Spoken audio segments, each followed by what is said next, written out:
আসসালামু আলাইকুম।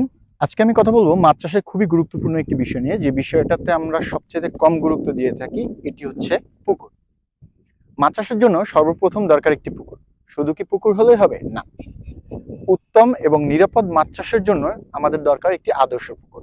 আর আজকে আমি আলোচনা করব এই আদর্শ পুকুরের বৈশিষ্ট্যগুলো নিয়ে। আমরা যখন মাছ চাষের জন্য পুকুর নির্বাচন বা খনন করব, তখন আমরা সর্বপ্রথম এমন একটা জায়গা সিলেক্ট করব যেখানে হচ্ছে আমাদের বন্যার পানি আসতে না পারে।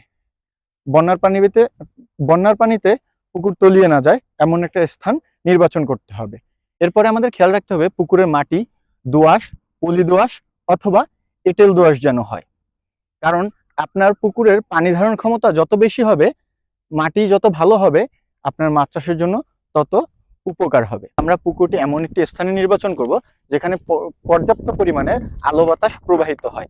কারণ আপনার পুকুরের পাড়ে যদি প্রচুর পরিমাণে গাছপালা থাকে, তাহলে দেখা যাবে পর্যাপ্ত আলো বাতাস প্রবাহিত হবে না এবং অক্সিজেনের ঘাটতি দেখা যাবে।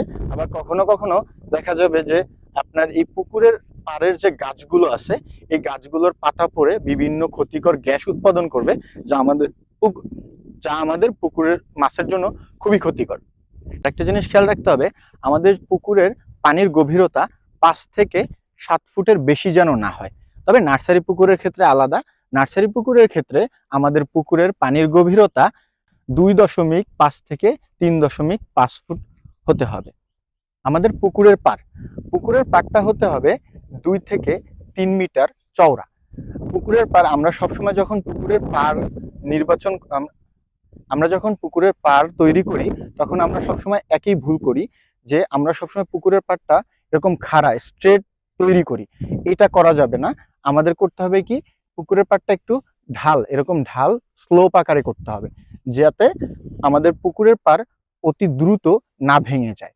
কারণ আমরা যখন এরকম খাড়া স্ট্রেট খাড়া পাড় আপনার তৈরি করব, তখন আমাদের পুকুরের পাড় খুবই তাড়াতাড়ি ভেঙে পড়বে এবং আমাদের কিছুদিন পর পরে মেরামত করতে হবে, যেটা আমাদের জন্য ব্যয়বহুল হয়ে যাবে। তাই আমরা সব সময় পুকুরের পাড় 1:2 অনুপাতে ঢাল করে তৈরি করব। পুকুরের পাড় মেরামতের পরে আমরা একটা জিনিস খেয়াল করি সবসময়, যে ম্যাক্সিমাম পুকুরে আমাদের পচা কাদা থাকে। পচা যে কাদা, এই কাদা উঠিয়ে ফেলতে হবে। 20 থেকে 25 সেন্টিমিটারের বেশি কাদা থাকতে পারবে না। আর একটা জিনিস খেয়াল রাখতে হবে, যে পুকুরের যে পানির তাপমাত্রা 20 থেকে 25 ডিগ্রি সেলসিয়াস এর বেশি হতে পারবে না। কারণ যখনই 20 থেকে 25 ডিগ্রির উপরে চলে যাবে, তখন দেখা যাবে যে আমাদের মাছের জন্য এটা ক্ষতি কারণ হয়ে দাঁড়াবে।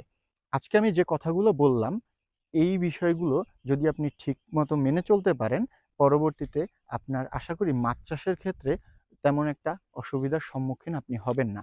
কারণ আপনি যখন একটি আদর্শ পুকুর তৈরি করবেন, আপনার দেখা যাবে পুকুরের যে বিভিন্ন ধরনের যে সমস্যাগুলো, ওই সমস্যাগুলো সমাধান হয়ে যাবে এবং আপনি খুব সুন্দর করে মাছ চাষ করতে পারবেন। আজকের মতো এতটুকুই। সকলে ভালো থাকবেন, সুস্থ থাকবেন। আল্লাহ হাফেজ।